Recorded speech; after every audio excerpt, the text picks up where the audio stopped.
When Milarepa was sitting in meditation, a frightened deer dashed by, followed by a ravening hound.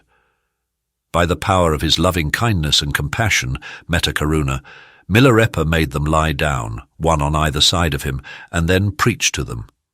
Then came the fierce and proud huntsman, Chirawa Gunbo Dorje, who was enraged by the sight of the Jetsun and shot an arrow at him, but missed. Milarepa sang to him, and his heart began to turn to the Dharma. Then the hunter saw that Milarepa was living an austere life, and great faith arose in him.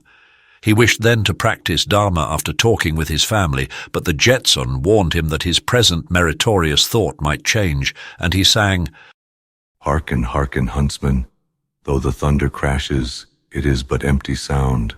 Though the rainbow is richly colored, it will soon fade away. The pleasures of this world are like dream visions. Though one enjoys them, they are the source of sin. Though all we see may seem to be eternal, it will soon fall to pieces and will disappear. Yesterday perhaps one had enough or more, all today is gone and nothing's left. Last year one was alive, this year one dies. Good food turns into poison, and the beloved companion turns into a foe.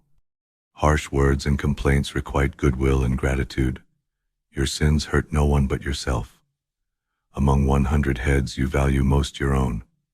In all 10 fingers, if one is cut you feel the pain. Among all things you value, yourself is valued most. The time has come for you to help yourself. Life flees fast. Soon death will knock upon your door.